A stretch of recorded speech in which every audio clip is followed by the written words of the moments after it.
ദൈവനാമത്തിന് മഹത്വമുണ്ടായിരിക്കട്ടെ. കഴിഞ്ഞ പ്രഭാഷണത്തിൽ നമ്മൾ പാപപരിഹാരകനായ അല്ലെങ്കിൽ പാപം പോക്കുന്നവനായ യേശുവിനെ കുറിച്ചുള്ള ആ അറിവിലാണ്, അല്ലെങ്കിൽ ഈ ലോകത്തെ തൻ്റെ തിരുമേനിയുടെ പീഡാസഹനത്താൽ അതിനെ രക്ഷിച്ച ഏകപുത്രൻ നമ്മോടുകൂടെ എന്നുള്ള ആ ചിന്തയിൽ നിന്നാണ് പുനരൈക്യത്തിൻ്റെ സന്യാസഭാവങ്ങളിലേക്ക് പിതാവ് കയറുന്നത് എന്ന് ഞാൻ നിങ്ങളോട് പറയുകയുണ്ടായി. പുനരൈക്യത്തിലേക്ക് എത്തിച്ചേരാൻ അത് ഇന്നും നമ്മുടെ ജീവിതത്തിലെ വ്യക്തിഗത പുനരൈക്യത്തിലായിക്കോട്ടെ, ഒരു സഭയുടെ പുനരൈക്യത്തിലായിക്കോട്ടെ, അതിനെല്ലാത്തിൻ്റെയും താഴെ ആ അപ്പോൾ എന്ന് പറയുന്ന ആ ഒരു അവസ്ഥ സംജാതമാകണമെന്നുണ്ടെങ്കിൽ പീഡാനുഭവത്താൽ അതിനെ രക്ഷിച്ച ഏകപുത്രൻ നമ്മോടുകൂടെ എന്ന വിശ്വാസത്തിലേക്ക് നമ്മൾ വളരണം. യേശു ഏകരക്ഷകനാണ്. അവനാണ് മനുഷ്യവർഗത്തിന്റെ നവീകരണത്തിന് വേണ്ടി വന്നവനും വരുവാനിരിക്കുന്നവനുമായ ദൈവപുത്രൻ. പാപപരിഹാരപ്രദമായ അവന്റെ ത്രോണോസിൽ നിന്ന് ദാസരിലേക്ക് അല്ല ജനങ്ങളിലേക്ക് ഇറങ്ങി വരുന്ന നിശ്ചയിച്ച് തന്ന പാപപരിഹാരമാണ് അവൻ എന്നുള്ള ചിന്ത നമ്മളെ ഗ്രസിക്കണം, സഭയെ ഗ്രസിക്കണം. അപ്പോൾ മാത്രമേ നമ്മൾ നമ്മളുടെ പൂർവകർമ്മ ഫലങ്ങളെ വേണ്ട എന്ന് വെച്ചുകൊണ്ട് ഇപ്പോൾ എന്ന ആ ഭാവത്തിലേക്കും ഇപ്പോൾ എൻ്റെ മുമ്പിൽ വരുന്ന വ്യക്തിയെ കാണാനും അഭിമുഖീകരിക്കാനും വിമുക്തകളിൽ നിന്ന് മാറി അവരുമായി പുനരൈക്യപ്പെടാനും അല്ലെങ്കിൽ പുനരൈക്യത്തിൻ്റെ സാധ്യതകളെ കുറിച്ച് സമാധാനമായി ചിന്തിക്കാനും നമുക്ക് കഴിയുള്ളൂ. റോമക്കാർക്ക് എഴുതിയ ലേഖനത്തിൻ്റെ 3-ാം അധ്യായത്തിൻ്റെ 26-ാം വാക്യത്തില് ഇങ്ങനെ പറയുന്നു: ദൈവം തൻ്റെ ക്ഷമയിൽ പഴയ പാപങ്ങളെ അവഗണിച്ചുകൊണ്ട് ഇപ്പോൾ തൻ്റെ നീതി വെളിപ്പെടുത്താനും അങ്ങനെ താൻ നീതിമാനാണെന്നും യേശുവിൽ വിശ്വസിക്കുന്നവനെ നീതീകരിക്കുന്നവനാണെന്നും തെളിയിക്കാനാണ് ഇപ്രകാരം ചെയ്തത്. ഒന്നുകൂടി, അവിടുന്ന് അല്ലെങ്കിൽ പിതാവായ ദൈവം തൻ്റെ ക്ഷമയിൽ പഴയ പാപങ്ങളെ അവഗണിച്ചുകൊണ്ട്, അതാണ് നമ്മൾ മുമ്പിൽ ചെയ്തിരിക്കുന്ന കർമ്മങ്ങൾ, കർമ്മപാപം അല്ലെ കർമ്മഫലം എന്നൊക്കെ നമ്മൾ പറയുന്നത്. ഇംഗ്ലീഷിൽ പറയും that in his forbearance he has passed over the sins we have previously committed. നമ്മുടെ അനുസരണക്കേടുകൾ ദൈവം നമുക്ക് ഒരിക്കൽ കൂടി നൽകുമ്പോൾ നമ്മളിൽ സൃഷ്ടിക്കപ്പെട്ടവ, നമ്മളിൽ ഇളകപ്പെട്ട് നിൽക്കുന്ന ആ പഴയ പാപങ്ങളെ അവഗണിച്ചുകൊണ്ട് നമ്മൾക്ക് ഒരു പുതിയ ഇന്ന് അല്ലെങ്കിൽ ഇപ്പോൾ അല്ലെങ്കിൽ ആ വീണ്ടും ഒരിക്കൽ കൂടി നമുക്ക് നൽകുകയാണ്. അപ്പോഴാണ് നമ്മൾക്ക് ആ പുനരൈക്യത്തിലേക്ക് കടക്കാൻ കഴിയുക. പക്ഷെ യേശു നമുക്ക് തരുന്ന ഈ പഴയ പാപങ്ങളെ അവഗണിച്ചുകൊണ്ട് നമ്മളെ നീതീകരിക്കുന്ന ദൈവിക പാപപരിഹാരത്തെ കുറിച്ച് നമ്മൾ ചിന്തിക്കണം. അല്ലെങ്കിൽ പിതാവ് അതിനെക്കുറിച്ച് ആഴത്തിൽ ചിന്തിക്കാൻ തുടങ്ങി. അങ്ങനെ ആഴത്തിൽ ചിന്തിക്കും തോറും പിതാവിൻ്റെ മനസ്സിൽ കടന്നു വരാൻ തുടങ്ങി, ദൈവം എൻ്റെ ജനത്തിൻ്റെ അനുസരണക്കേടിനെ അവഗണിച്ചുകൊണ്ട് അവർക്ക് ഒരു പുതിയ ഒരിക്കൽ കൂടി കൊടുക്കാനുള്ള സമയം സമാഗതമായിരിക്കുന്നു. അല്ലെങ്കിൽ പത്രോസ് ലീഗ പറയുന്നത് പോലെ നമ്മളുടെ തലമുറക്കാരോ അല്ലെങ്കിൽ നമ്മുടെ പിതാക്കന്മാരോ താങ്ങാൻ കഴിയാത്ത ഒരു നുകത്തെ, അവർക്കൊന്നും താങ്ങാൻ കഴിയാതിരുന്ന ഒരു നുകത്തെ നാം എന്തിനെ ഇപ്പോഴുള്ളവരുടെ മുകളിൽ വെച്ചു കൊടുക്കുന്നു? അപ്പോൾ 270 വർഷങ്ങൾക്ക് മുമ്പ് പലതും സംഭവിച്ചിരിക്കാം. ആ പാപത്തിന്റെ പാരങ്ങളെ ഓർത്ത് ഞാൻ ആ ഇപ്പോളിലേക്ക് കടന്നു വരാതെ എപ്പോഴും അവിടെ തന്നെ ആയിരിക്കണോ? അതിനെക്കുറിച്ച് പിതാവ് ചിന്തിക്കാൻ തുടങ്ങി. പിതാവ് തൻ്റെ സന്യാസത്തിലേക്ക് അധികം കടക്കുമ്പോൾ പിതാവ് യേശു ആരാണെന്ന് ചോദിക്കാൻ തുടങ്ങി. തൻ്റെ ആരാധനക്രമങ്ങളിലും പ്രാർത്ഥനകളിലും ഒക്കെ ആഴത്തിൽ നിറഞ്ഞിരുന്ന പിതാവ് സെറാംപൂറിലേക്ക് പോയതിനു ശേഷം സെറാംപൂറിലെ വചനാധിഷ്ഠിതമായ പഠനങ്ങൾ അല്ലെങ്കിൽ ആരാധനാക്രമത്തിൽ നിന്ന് അല്പം മാറി നിന്നുകൊണ്ട് വചനാധിഷ്ഠിതമായ ചില പ്രാർത്ഥനാ രീതികളും അല്ലെങ്കിൽ വചനാധിഷ്ഠിതമായ പ്രൊട്ടസ്റ്റന്റ് ചിന്താ രീതികളിലൊക്കെ പിതാവ് യേശുവിനെ അധികം ഫോക്കസ് ചെയ്യുന്നത് കാണാൻ തുടങ്ങി. പക്ഷെ പിതാവ് തൻ്റെ ആരാധനക്രമങ്ങളിൽ ഒത്തിരി ആഴ്ന്നു നിന്നിരുന്ന വ്യക്തിയായിരുന്നത് കൊണ്ട് ആ ആരാധനക്രമങ്ങളിലൊക്കെ ഈ തൻ്റെ പീഡാസഹനത്താൽ അതിനെ രക്ഷിച്ച ഏകപുത്രൻ നമ്മോടുകൂടെ ആ വെടിപ്പുളവാക്കുന്ന ആ പഠിപ്പിനെ ദർശിക്കാൻ തുടങ്ങി. അപ്പൊ ആരാധനക്രമങ്ങള് വെറും ജൽപ്പനങ്ങളല്ലാതെ ക്രോണോസിൽ നിന്ന് പടിഞ്ഞാറോട്ട് തിരിയുന്ന വലിയ കൃപയായിട്ട് തന്നെ പിതാവിനെ അനുഭവിക്കാനായിട്ട് തുടങ്ങി. പിതാവിന്റെ പ്രാർത്ഥനകളിൽ അല്ലെങ്കിൽ ആരാധനക്രമങ്ങളിൽ സ്വയം എഴുന്നള്ളുന്ന യേശു തമ്പുരാനെ കാണാൻ തുടങ്ങി. ആ യേശു തമ്പുരാന്റെ മുമ്പില് സാവകാശം ചോദിക്കാൻ കഴിയാതെ ആ പിതാവ് കണ്ണീര് ഒഴുക്കാൻ തുടങ്ങി. ആ ത്രോണോസിന്റെ മുമ്പില് കണ്ണിന്റെ കോണില് നനവോടെ കരയാൻ തുടങ്ങി. യേശുവേ, ഞങ്ങളുടെ മേൽ കരുണയായിരിക്കണമേ എന്ന് പറയാൻ തുടങ്ങി. പിതാവിനോടൊപ്പം നമ്മൾക്കും ചിന്തിക്കാം, ഇവിടെ ആരാണ് യേശു? പലപ്പോഴും യേശുവിൻ്റെ നാമത്തിൽ അല്ലെങ്കിൽ യേശു സേവനം എന്ന് നമ്മൾ പറയുമ്പോൾ അതൊന്നും യേശു സമ്പാദനമല്ല. അല്ലെങ്കിൽ യേശുവിൻ്റെ മക്കളാണ് നമ്മൾ എന്ന് പറയുകയും ക്ഷമിക്കാതെയും വെറുപ്പിൻ്റെ കൂടാരങ്ങളായിട്ട് മാറുമ്പോൾ, അല്ലെങ്കിൽ യേശുവിനെ അനുഗമിക്കുന്നു എന്ന് പറയുന്ന കൂട്ടരുടെ ജീവിതത്തിന്റെ അടിയിൽ ഊറിക്കിടക്കുന്ന മ്ലേച്ഛതകളും കാണുകയും മണക്കുകയും ചെയ്യുമ്പോൾ, അതെല്ലാം ചാനൽ ചർച്ചക്കാർക്ക് വിഭവങ്ങളാകുമ്പോൾ, ട്രോളുകൾക്കും വാട്സപ്പുകൾക്കും ഒക്കെ അത് കൊത്തിക്കൊണ്ടുപോകാനുള്ള അപ്പക്കഷ്ണങ്ങളായിട്ട് മാറുമ്പോൾ നിങ്ങൾ ചോദിക്കണം, ആരാണ് യേശു? ആരാണ് യേശു? യേശുവിന്റെ പേരിൽ നടത്തുന്ന പല കാര്യങ്ങളും പുനരൈക്യത്തിലേക്ക് എത്തിക്കാത്ത യേശു സേവനങ്ങളായിട്ട് മാത്രം നിൽക്കുകയാണ്. ഞായറാഴ്ച കുർബാനകൾക്ക് പോകുമ്പോഴും ആ ത്രോണോസിൽ നിന്ന് പടിഞ്ഞാറോട്ട് തിരിയുന്ന പാപപരിഹാരമായ യേശുവിന്റെ മുമ്പിൽ സാവകാശം ചോദിച്ചു നിൽക്കുന്ന വ്യക്തികള്, സഭയോടും അല്ലെങ്കിൽ പുരോഹിതനോടും പരസ്പരവും ഒക്കെ ക്ഷമ പറയാൻ കഴിയാതെ നിൽക്കുന്നവര്, ഇന്ന് സഭയുടെ ആ അടിയിൽ ഊറിക്കിടക്കുന്ന മ്ലേച്ഛതകള് എല്ലാ ചാനൽ ചർച്ചകളിലും വിഭവങ്ങളായിട്ട് മാറുമ്പോൾ, അതെല്ലാം നമ്മുടെ വൈകുന്നേരങ്ങളെ ആഘോഷങ്ങളാക്കി മാറ്റുമ്പോൾ, യേശുവിന്റെ പേരിൽ നിൽക്കുന്ന നാം ഓരോരുത്തരും ചോദിക്കണം, ആരാണ് എനിക്ക് യേശു? അത് സുപ്രീം കോർട്ട് പറഞ്ഞു തരണോ? അവര് നിർവചിച്ചു തരണോ? അല്ലെങ്കിൽ ചാനൽ ചർച്ചക്കാർ പറഞ്ഞു തരണോ എനിക്ക് ആരാണ് യേശു എന്ന്? അവര് നാലാളെ ഇങ്ങനെ വെച്ചുകൊണ്ട്, അതെ അതെ നിങ്ങൾ പറയൂ യേശു ആരാണെന്ന് നിങ്ങൾ പറയൂ, അതെ അതെ 5 മിനിറ്റ് നിൽക്കണേ, ഓക്കെ നിങ്ങൾക്ക് പറയൂ, 2 മിനിറ്റ് സമയം തരാം, 2 മിനിറ്റ് സമയം തരാം, ആ 2 മിനിറ്റ് സമയത്തിനുള്ളിൽ പറയണം ആരാണ് യേശു. എന്നിട്ട് പിറ്റേ ദിവസം ട്രോൾ അടിയനോ? കൊമ്മിഞ്ഞു കൂടാണ് മ്ലേച്ഛത 4 ചുറ്റിലും. അപ്പൊ യേശുവിനെയും കുരിശിനെയും കുറിച്ചറിയാതെ നമുക്ക് പുനരൈക്യത്തെ കുറിച്ച് സംസാരിക്കാൻ കഴിയില്ല. ആ യേശുവിനെ തിരിച്ചറിഞ്ഞ് ആ യേശുവിലേക്ക് സ്വയം തന്നെ സമർപ്പിക്കുമ്പോഴാണ് സന്യാസിയാകുന്നത് എന്ന് പിതാവ് കാണുന്നു. Let us ask again that question. ആരാണ് യേശു? ചില നേരത്തെ ഞാൻ ആളുകളോട് ഇങ്ങനെ ക്ലാസ്സുകളൊക്കെ എടുക്കുമ്പോൾ ഇങ്ങനെ ചോദിക്കും, ആരാണ് യേശു? അപ്പൊ ചില സിസ്റ്റേഴ്സ് പറയും, എൻ്റെ പൊന്നു തമ്പുരാൻ. ആരെ പൊന്നു തൊമ്പ് തമ്പുരാൻ? 100 കണക്കിന് സ്റ്റൈൽ പറയും, എൻ്റെ യേശു എൻ്റെ എല്ലാം. ഒരു ഗ്രൂപ്പിനോട് ചോദിച്ചപ്പോൾ ആ ഗ്രൂപ്പ് പറയണതാണ്, my lord, my god and my own. Very stylish, no problem. ഭക്തിഭാവ രസങ്ങളിൽ നിങ്ങൾക്ക് യേശുവിനെ എങ്ങനെ വേണേലും വിളിക്കാം. അതാണ് യേശു.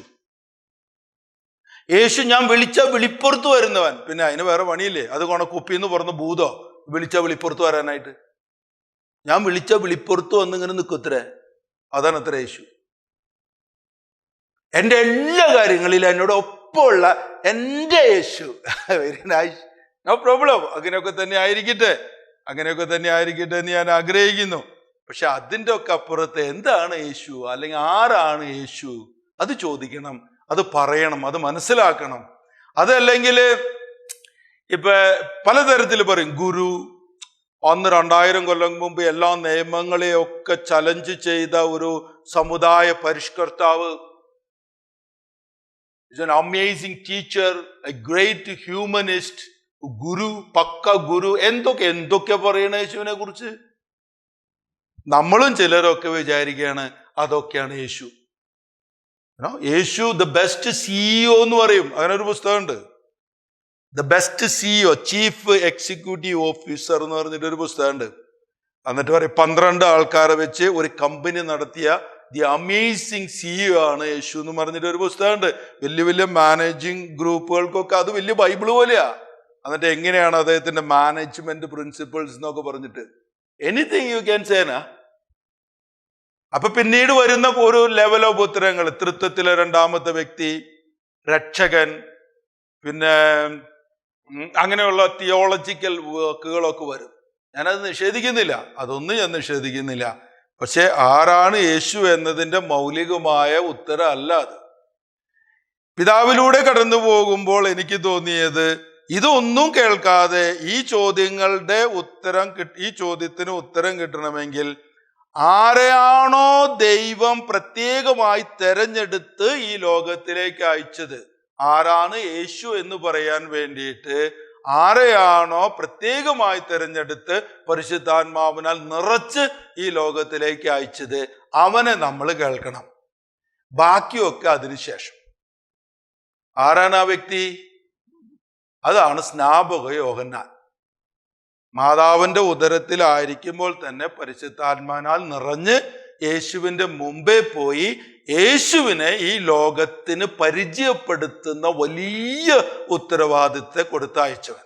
ബാക്കി പേരുകളൊക്കെ കേൾക്കുന്നതിന് മുമ്പും സ്വീകരിക്കുന്നതിന് മുമ്പും സ്നാപക യോഹന്നാൻ യേശുവിനെ എങ്ങനെ പരിചയപ്പെടുത്തുന്നു, ആ പരിചയപ്പെടുത്തലിലൂടെയുള്ള യേശുവിൻ്റെ മൗലികമായ ഐഡന്റിറ്റിയെ നമ്മൾ തിരിച്ചറിയണം.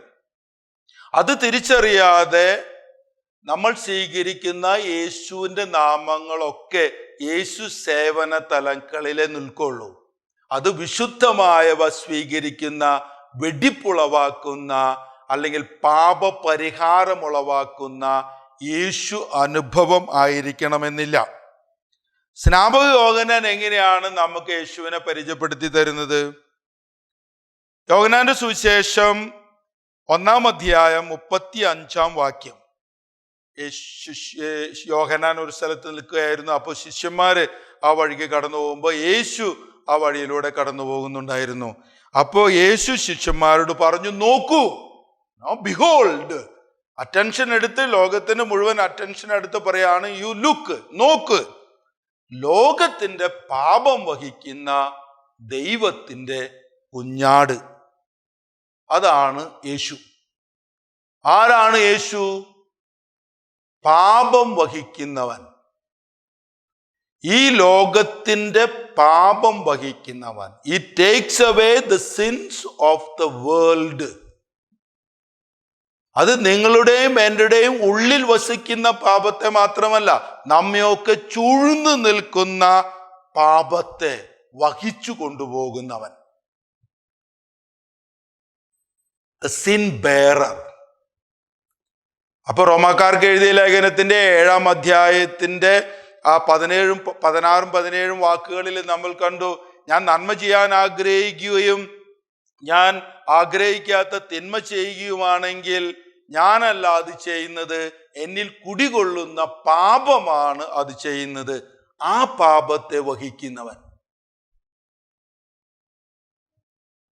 പിന്നീട് തുമ്പികളെ സൃഷ്ടിക്കുന്ന, ഞെരുക്കങ്ങളെ സൃഷ്ടിക്കുന്ന ആ അവസ്ഥയിൽ പാപമെന്ന വലിയ തലം ചൂഴ്ന്നു നിൽക്കുമ്പോൾ ആ ലോകത്തിന്റെ പാപത്തെ വഹിക്കുന്ന ദൈവത്തിന്റെ കുഞ്ഞാട്. അത് വ്യക്തിയുടെ ഉള്ളിൽ വസിക്കുന്ന പാപത്തെയും ഈ ലോകത്തിൽ വസിക്കുന്ന പാപത്തെയും പോക്കുന്നവൻ, മാറ്റുന്നവൻ. അതിൽ കുറഞ്ഞ് നിങ്ങൾ ഏതെങ്കിലും തരത്തിൽ യേശുവിനെ കാണാൻ ശ്രമിക്കുകയാണെങ്കിൽ അത് ദൈവസമ്പാദനത്തിലേക്ക് എത്തിക്കില്ല. കാരണം പുനരൈക്യത്തിൽ നിന്ന് നമ്മളെ മാറ്റി നിർത്തുന്നത് നമ്മളെ ചുഴ്ന്നു നിൽക്കുന്ന അല്ലെങ്കിൽ നമ്മുടെ ഉള്ളിൽ വസിക്കുന്ന മ്ലേച്ഛതയാണ്. അതിനെ വെടിപ്പാക്കണം. ആ വെടിപ്പാക്കുന്നത് ഒരു പരിഹാര ക്രിയയിലൂടെയാണ്. അതിന് യേശുവിനെ എൻ്റെ രക്ഷകനായിട്ടും എൻ്റെ പാപപരിഹാരമായിട്ടും കാണണം. അതുകൊണ്ടാണ് കുർബാനയിൽ എപ്പോഴും നമ്മൾ അങ്ങനെ കരഞ്ഞു പറയണേ, വന്നവനും വരുവാനിരിക്കുന്നവനുമായ ദൈവപുത്ര, പാപപരിഹാരപ്രദമായ നിന്റെ ബലിവേദിയിൽ നിന്ന് നിന്റെ ദാസരിലേക്ക് പാപപരിഹാരം ഇറങ്ങുമാറാകണമേ. വീണ്ടും ഞാൻ ലത്തീൻ കുർബാനയിലെ ആ ഭാഗത്തെ നിങ്ങളുടെ മനസ്സിലേക്ക് കൊണ്ടുവരാൻ ആഗ്രഹിക്കുന്നു. അതില് പറയുന്നത്, നോക്കൂ, behold the Lamb of God who takes away the sins of the world. Is there any other address that you can give to Jesus? അപ്പൊ ആ ദൈവത്തിന്റെ മുമ്പിലാണ് നമ്മൾ പറയുന്നത്, I'm not worthy to receive you, but only say the word and my soul shall be healed. What is that word? പൊന്നെ ചക്കരെ മുത്തേ, അതാണോ ആ വേർഡ്? അതല്ല വേർഡ്. ഒരു വാക്ക് പറഞ്ഞാലും നിന്റെ ദാസന്റെ ആത്മാവ് സുഖം പ്രാപിക്കും എന്ന് ലത്തീൻ കുർബാനയിൽ പറയുന്നത്. നീ ചക്കരയാണ്, പൊന്നാണ്, നീ ഭയപ്പെടേണ്ട, അതൊന്നുമല്ല. നിന്റെ പാപം മോചിക്കപ്പെട്ടിരിക്കുന്നു. നിന്റെ ഉള്ളിലും നിനക്ക് ചുറ്റും ചുഴ്ന്നു നിൽക്കുന്ന പാപത്തെ ഞാൻ നശിപ്പിച്ചിരിക്കുന്നു. അതുകൊണ്ടാണ് മലങ്കര കുർബാനയിൽ പറയുന്ന, തന്റെ മരണത്താൽ നമ്മളുടെ മരണത്തെ ഇല്ലാതാക്കിയവനും, തന്റെ മരണത്തിലൂടെ നമ്മളെ നശിപ്പിക്കുന്ന, തുമ്പികളെ നശിപ്പിക്കുന്ന മരണത്തെ ഇല്ലാതാക്കിയവനായ അവര് നമ്മൾ പ്രാർത്ഥനയും സ്തുതിയും മഹത്വവും ഒക്കെ കൊടുക്കുന്നു. പലപ്പോഴും നമ്മൾ യേശുവിനെ പൊന്നെ ചക്കരെ മുത്തേ, ഞാൻ വിളിച്ച ആ വിളിപ്പുറത്ത് പറഞ്ഞ ദൈവമാണ് എന്നൊക്കെ പറഞ്ഞ് യേശുവിലുള്ള ആ വലിയ രക്ഷ അല്ലെങ്കിൽ ആ കുരിശിന്റെ പാക്കേജിനെ കുറിച്ച്, അത് കുരിശിലെ പുനരൈക്യത്തെ കുറിച്ച് നമ്മൾ മാറ്റി നിർത്തി ചിന്തിക്കുന്നു. കുരിശിലെ പുനരൈക്യത്തെ കുറിച്ച് തിരിച്ചറിയാതെ, ത്രോണോസിൽ നിന്ന് ഇറങ്ങി വരുന്ന ആ പാപപരിഹാര ബലിയെ കുറിച്ച് തിരിച്ചറിയാതെ നമ്മൾ പുനരൈക്യത്തിലേക്ക് കടക്കുകയില്ല. അത് എത്ര കുർബാനകൾ ചൊല്ലിയാലും നമ്മൾ നമ്മുടെ പള്ളികളെയൊക്കെ ചില എൻജിഒകളാക്കി മാറ്റി നിർത്തും. കുർബാനകളൊക്കെ വലിയ മീറ്റിങ്ങുകളാക്കി മാറ്റും, സെലിബ്രേഷൻസുകളാക്കി മാറ്റും. പക്ഷെ ആ സെലിബ്രേഷന്റെ ഉള്ളില്, ആ വലിയ പാട്ട് കച്ചേരികൾക്കുള്ളില് ചങ്ക് പൊട്ടി പടിഞ്ഞാറോട്ട് തിരിയുന്ന യേശുവിനോട് എനിക്ക് അല്പം സാവകാശം വേണം, അവിടെ തന്നെ നിൽക്കുക എന്ന് പറയുന്ന ഭോഷത്വം നമ്മൾ എല്ലാ ഞായറാഴ്ചയും നമ്മുടെ പള്ളികളിൽ നിന്ന് കേൾക്കേണ്ടി വരും. എന്നിട്ട് ആ പള്ളിയിൽ നിന്ന് ഇറങ്ങിപ്പോകുന്ന നിങ്ങൾ എല്ലാവരും ആ യേശുവിനോട് സാവകാശം ചോദിച്ച് ഇറങ്ങിപ്പോകും. കാരണം തിരിച്ചറിയുന്നില്ല ത്രോണോസിൽ നിന്ന് ഇറങ്ങി വന്നത് പാപപരിഹാരമായിരുന്നു എന്ന്. വലിയ സദർ പ്രാർത്ഥനകൾക്കുള്ളില് അല്ലെങ്കിൽ വലിയ കുറിയൽ ഐസോണുകൾക്കുള്ളില് എന്നോട് ഉത്തരമരുളണമേ, എന്നോട് ഉത്തരമരുളണമേ, എന്നോട് ഉത്തരമരുളി, എന്നോട് ദയ തോന്നി എന്റെ ജനത്തിനോട് കരുണ കാണിക്കണമേ എന്ന് പ്രാർത്ഥിച്ചപ്പോ, ഞാൻ എന്റെ ജനത്തെ പാപത്തിൽ നിന്ന് മോചിപ്പിച്ചിരിക്കുന്നു, പുനരൈക്യപ്പെടാം നമുക്ക് എന്ന് പറയാനുള്ള ആർജവങ്ങള് ആ പുരോഹിതർക്ക് നഷ്ടമായില്ലേ? കാരണം നമ്മുടെ കുർബാനകൾ മീറ്റിങ്ങുകളായി, നമ്മുടെ കുർബാനകള് അപ്പൊ വലിയ ഓർക്കസ്ട്രകളായി, അപ്പൊ വലിയ വലിയ സ്പീക്കറുകൾ വെച്ച് അവര് കേൾക്കട്ടെ, അതിന്റെ അപ്പുറത്തുള്ളവൻ കേൾക്കട്ടെ, ഞങ്ങൾ ഇതൊക്കെ കുറെ കേട്ടിട്ടുള്ളതല്ലേ എന്ന് പറഞ്ഞിട്ട് പള്ളിയുടെ മണ്ടയ്ക്കിലോ അപ്പുറത്തോ ഇപ്പുറത്തോ ഒക്കെ ഇരുന്ന് സ്വറ പറഞ്ഞു മാറിപ്പോകുമ്പോ ഇറങ്ങി വരുന്ന പാപപരിഹാരപ്രദമായ ബലിയാര കണ്ടത്. അപ്പൊ നിന്നെയും നിന്റെ കുടുംബത്തെയും തന്റെ പീഡാസഹനത്താൽ വീണ്ടെടുത്ത ഏകപുത്രനെ നീ തിരിച്ചറിഞ്ഞോ? പിന്നെ കുറെ NGO, കുറെ പള്ളി നോക്കണം, അതിന്റെ കുറെ സ്കൂളുകൾ നോക്കണം, പിന്നെ അതിന്റെ മതിലിരിക്കുന്ന വല്ല പൂച്ചേനെ നോക്കണം, പിന്നെ ആ മതിലിന്റെ ഗേറ്റ് ഒക്കെ അടച്ചു പൂട്ടിയിട്ടിട്ട് അതിന് മുമ്പിൽ കുറച്ച് നേരം ഇരിക്കണം. അതിനപ്പുറത്ത് കുരിശിൽ നിന്ന് ഇറങ്ങി വരുന്ന പാപപരിഹാരമായ ബലി നമ്മളെയൊക്കെ സ്പർശിക്കുന്നുണ്ടോ? അത് തിരിച്ചറിയുമ്പോഴല്ലേ പുനരൈക്യം ഉണ്ടാകുന്നത്. അത് നടന്നില്ല. അത് വലിയൊരു വേദനകരമായ ചിന്തയാണ്. അതാണ് നിശ്ചയിച്ചു തന്നത്. നമ്മളുടെ ആത്മാവിന്റെ വേദനയെ മാറ്റി നിർത്തി നമ്മളെ ചുഴ്ന്നു നിൽക്കുന്ന, നമ്മളെ ഇരകളാക്കുന്ന അന്ധകാരത്തെ കൂടി മാറ്റിക്കളയുന്ന കുരിശിലെ പുനരൈക്യം നമ്മുടെ ഉള്ളിലേക്ക് ആഴത്തിലേക്ക് ഇറങ്ങണം. അവിടുന്ന് തൻ്റെ ക്ഷമയിൽ പഴയ പാപങ്ങളെ അവഗണിച്ചുകൊണ്ട് ഇപ്പോൾ തൻ്റെ നീതി വെളിപ്പെടുത്താനും അങ്ങനെ താൻ നീതിമാനാണെന്നും യേശുവിൽ വിശ്വസിക്കുന്നവനെ നീതിമാനാണെന്ന് തെളിയിക്കുവാനാണ് ഇപ്രകാരം അവിടുന്ന് ചെയ്തത്. നമ്മിൽ വസിക്കുന്ന പാപത്തിൽ നിന്ന് നമ്മെ മോചിപ്പിക്കാനായിട്ട് ആ സാവകാശം വേണം എന്ന് പറയുന്ന ആ സന്നിഗ്ധ അവസ്ഥയെ പൊട്ടിച്ചെറിഞ്ഞുകൊണ്ട് ഇപ്പോൾ നീ സുഖപ്പെട്ടിരിക്കുന്നു, ഇപ്പോൾ നീ പുനരൈക്യപ്പെട്ടിരിക്കുന്നു, കാരണം എൻ്റെ പുത്രന്റെ ആ പാപപരിഹാര ബലിയിൽ നിങ്ങൾ എല്ലാവരും ഒന്നായിരിക്കുന്നു എന്ന് പറയുന്നതിലേക്ക് കടന്നു വരണം. അടുത്ത പ്രഭാഷണത്തിൽ നമ്മൾ കുരിശിലെ പുനരൈക്യത്തെ കുറിച്ച് അല്പം കൂടിയും ആഴത്തിൽ ചിന്തിക്കുന്നതായിരിക്കും. കുരിശ് എങ്ങനെയാണ് ഒരു പുനരൈക്യത്തിന്റെ പാക്കേജ് ആകുന്നത്? പലപ്പോഴും നമ്മളത് പാപപരിഹാരകനാണ്, എൻ്റെ പാപത്തിന് വേണ്ടി മരിച്ചു, അല്ലെങ്കിൽ പാപത്തെ ദൈവം ആ കുരിശിൽ നശിപ്പിച്ചു എന്നൊക്കെ വളരെ സിമ്പിളായിട്ട് നമ്മൾ പറയും. പക്ഷെ അങ്ങനെ നമ്മൾ സിമ്പിളായിട്ട് പറയുമ്പോഴാണ് സാവകാശം ചോദിച്ച് കുർബാന സ്വീകരിച്ചിട്ടും ബലികൾ അർപ്പിച്ചിട്ടും നമ്മൾ വീണ്ടും പുനരൈക്യപ്പെടാതെ, അല്ലെങ്കിൽ എനിക്ക് സാവകാശം വേണം എന്നൊക്കെ പറഞ്ഞു നടക്കുന്നത്. കുരിശിന്റെ പുനരൈക്യത്തിലേക്ക് നമുക്ക് അല്പം കൂടിയും ആഴത്തിലേക്ക് കടന്നു ചെല്ലാം. പിതാവ് ത്രോണോസിലിരുന്ന് പ്രാർത്ഥിക്കുമ്പോൾ പിതാവിൻ്റെ ഉള്ളില് കുരിശ് വെറും ഒരു ജസ്റ്റ് ഒരു പാപം എന്ന് പറയുന്നത് എടുത്തു കളയുന്ന പോലെയല്ല, സമഗ്രമായ ഒരു പാക്കേജ് ആയിരുന്നു. ഒരു സമുദായത്തെ തന്നെ സമുദ്ധരിക്കുന്ന രക്ഷാകരമായ തിരുത്തലുകളിലൂടെ അവർക്ക്, ഒരു വ്യക്തിക്ക് മാത്രമല്ല, ഒരു സമുദായത്തിന് അല്ലെങ്കിൽ ഒരു ലോകത്തിന് മുഴുവൻ സുഖകരമാകുന്ന, സൗഖ്യപ്പെടുത്തുന്ന, പുനരൈക്യപ്പെടുത്തുന്ന ഒരു വലിയ പാക്കേജ് ആയിരുന്നു. ആ പാക്കേജിനെ മനസ്സിലാക്കുമ്പോഴാണ് നമ്മൾ മനസ്സിലാക്കുന്നത് കുരിശ് അല്ലെങ്കിൽ യേശു ആ പാപപരിഹാരപ്രദ ബലിയായിട്ട് ആ ത്രോണോസിൽ നിന്ന് ഇറങ്ങി വരുന്നത് എനിക്ക് വേണ്ടി മാത്രമല്ല, എൻ്റെ ചുറ്റിനും ചുഴ്ന്നു നിൽക്കുന്ന മ്ലേച്ഛതയെ പോലും വെടിപ്പാക്കി വിശുദ്ധിയും വെടിപ്പുമുള്ളവരാക്കി മാറ്റാൻ വേണ്ടിയാണ്. ഒരു സമൂഹം അങ്ങനെ വിശുദ്ധിയും വെടിപ്പുമുള്ളവരാകുമ്പോൾ അവിടെ പുനരൈക്യം ഒരു വലിയ യഥാർത്ഥമായിട്ട് മാറും. അതല്ലെങ്കിൽ അനേകം യുക്തികൾക്കുള്ളിലെ, ബട്ടുകൾക്കുള്ളിലെ, എന്നാലുകൾക്കുള്ളിലെ സാവകാശം ചോദിച്ചുകൊണ്ടേയിരിക്കും. അവർ കുരിശിനെ തിരിച്ചറിയുന്നില്ല എന്ന് നമ്മൾക്ക് പറയേണ്ടി വരും. കണ്ണുകൾ അടയ്ക്കുക, കുർബാനയൊക്കെ മനസ്സിലേക്ക് കൊണ്ടുവരിക. എന്തിനാ കുർബാനയ്ക്ക് പോകുന്നത്? എന്തിനാ കുമ്പസാരിക്കുന്നത്?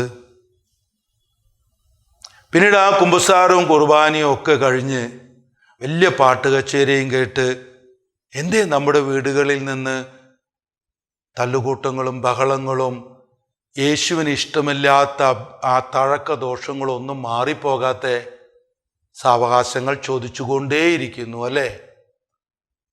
നമുക്ക് നമ്മെ തന്നെ അല്പം താഴ്ത്താം. ആ പോഷക ഗുണങ്ങളെക്കുറിച്ച് ചിന്തിക്കണം. പുനരൈക്യത്തിൻ്റെ പോഷക പുണ്യങ്ങൾ എന്ന് പറഞ്ഞ് ഒരു പ്രഭാഷണം ഉണ്ടായിരുന്നു, അത് കേൾക്കണം. അതിൽ താഴ്മ, ആ എളിമ, അത് പുനരൈക്യത്തിലേക്ക് കൊണ്ടുവരാൻ വളരെ ആവശ്യമുള്ള ഒരു കാര്യമാണ്. പിന്നെ ദൈവാശ്രയബോധം, അവൻ എനിക്ക് വേണ്ടിയാണ് ഇറങ്ങി വരുന്നത് എന്നുള്ള ചിന്ത. പിന്നെ അച്ചടക്കം, നിഷ്ഠാപരമായ അച്ചടക്കം. ശ്രദ്ധിക്കണം, സാവകാശം ചോദിക്കാതെ എൻ്റെ യേശുവിൻ്റെ മുമ്പിലാണ് ഞാൻ വരുന്നത്, എൻ്റെ കുരിശിൻ്റെ മുന്നിലേക്കാണ് ഞാൻ വരുന്നത്, അവൻ്റെ പുനരൈക്യത്തിൻ്റെ ആ ഒരു വലിയ ബലി എന്നിലേക്ക് കടന്നു വരട്ടെ എന്ന് തീവ്രമായി ആഗ്രഹിക്കണം. കുരിശിലെ പുനരൈക്യത്തിന് വേണ്ടി നമുക്ക് പ്രാർത്ഥിക്കാം. പിതാവ് അതിനു വേണ്ടി നമുക്ക് മാധ്യസ്ഥം വഹിക്കട്ടെ. ആമേൻ.